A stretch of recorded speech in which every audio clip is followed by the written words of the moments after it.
일본은행이 금리를 인상할 가능성이 매우 높다라고 보도가 나왔습니다. 이 환율이 1470원대에서 내려오지 않고 있습니다. 1500을 넘어가기 시작 그때부터 어떻게 될까요? 아주 커다란 시스템 리스크급의 뭔가가 올 수도 있겠죠. 네, 안녕하십니까 여러분, 제임스입니다.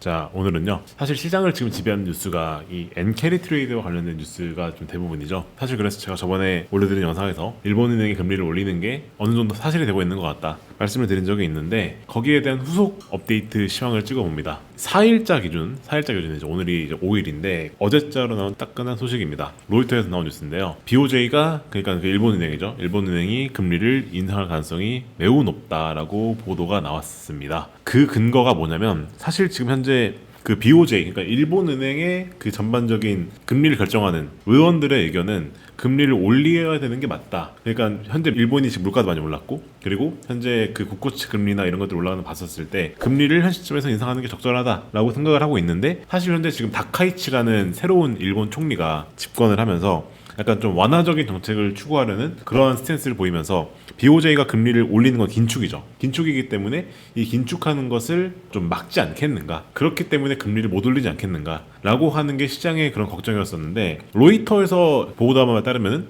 BOJ가 금리를 올리려고 한다면 자율적으로 결정하라라는 것이 정부의 현재 입장이다 라는 뉴스가 나왔습니다. 그래서 정부의 또 다른 관계자도 일본 정부가 12월 금리 인상을 용인하는 준비가 되어 있다 덧붙이면서 사실상 12월 금리 인상이 좀 확실시가 되어가는 분위기입니다. 그러다 보니까 현재 일본에서 10년물 국채 금리가 장중에 1.92%까지 솟아서 현재 2007년 이후에 약 18년 만에 최고 수준을 기록을 했고, 그 나머지 장기 국채들도 전부 다 금리 인상을 하겠다는 기조사실을 맞춰가지고 오르는 모습을 보였다. 자, 그래서 현실적으로 봤었을 때 이렇게 일본은행이 금리를 올리는 게 확실시가 된다라고 하면 우리가 걱정해야 될 건 뭐냐? 특히나 주식하시는 분들 입장에서는 이 작년 8월에 있었던 이 엔캐리 트레이드 청산이 다시 나오는 게 아닌가. 사실 그래서 저한테 요즘 많이 물어보십니다, 사람들이. 제가 사실 작년 8월도에 그 이 엔캐리 트레이드 청산도가 일어났었을 때, 블랙 먼데이가 왔었을 때, 그때 제가 풋 베팅을 해서 큰 돈 번 적이 있기 때문에 자세한 건 여기 영상이 뜰 테니까 확인하시면 될 것 같고요.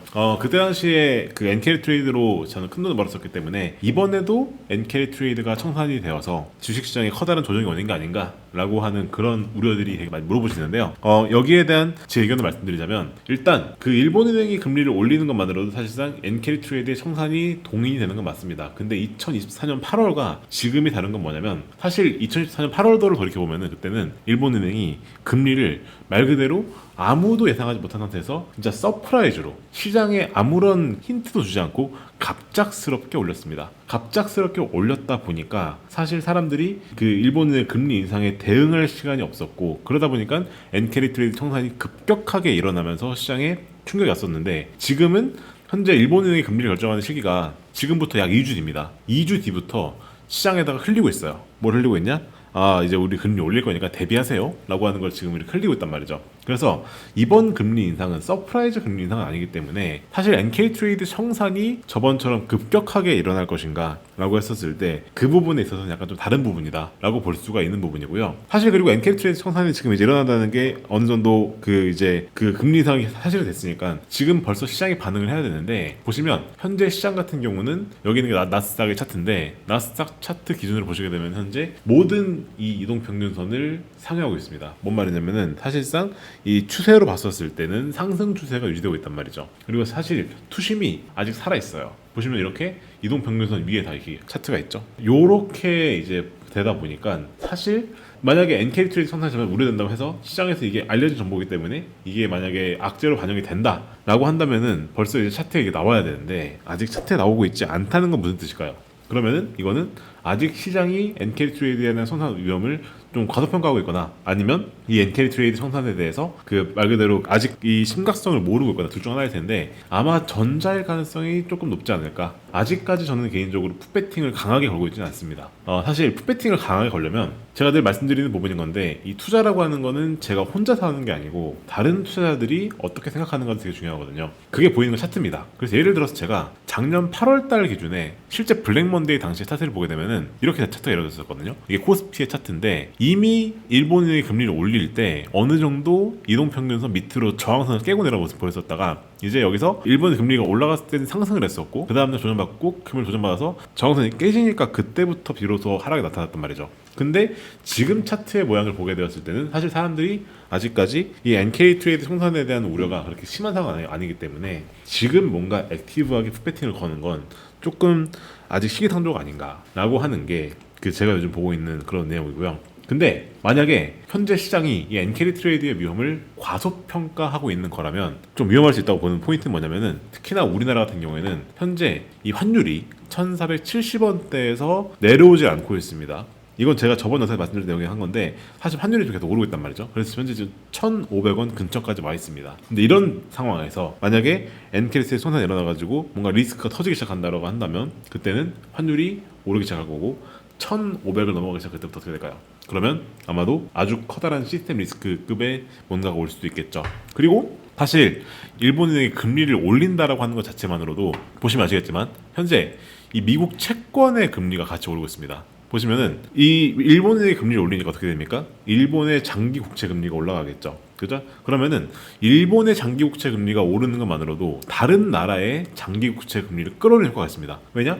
이게 결국에 다 비례해서 올라가거든요. 사실 어느 한 나라의 장기 국채 금리가 올라가면 특히나 일본 같이 기축통화국의 금리가 올라가면은 당연하겠지만 다른 나라의 금리도 같이 올라가요. 그렇게 되다 보니까 현재 미국의 10년물 국채 금리도 지금 오르고 있습니다. 그리고 비슷한 스토리가 뭐가 있는데 트럼프가 케빈 해시시라는 사람이 있습니다. 이분이 그 차기 연준 의장으로 현재 트럼프가 현재 지목하려고 하는 사람인데 이 사람이 그 엄청나게 비둘기파적이다 보니까 시장에서 우려하고 있어요. 뭘 우려하고 있냐? 이 케빈 해시시 만약에 의장이 되면 너무 방만한 재정 그런 걸 보기 때문에 아서 번지를 겹쳐 보이기 때문에 현재 채권 시장이 우려를 하고 있어요. 지금 국채 금리가 역설적으로 오르고 있습니다. 그 말은 뭐 말이냐면은 미국의 10년물 국채 금리가 계속 상방으로 가고 있어요. 되게 아이러니한 건데 현재 페드가 금리를 내리겠다고 했지 않습니까? 근데도 불구하고 10년 국채 금리는 오르고 있는 기현상이 나타나고 있어요.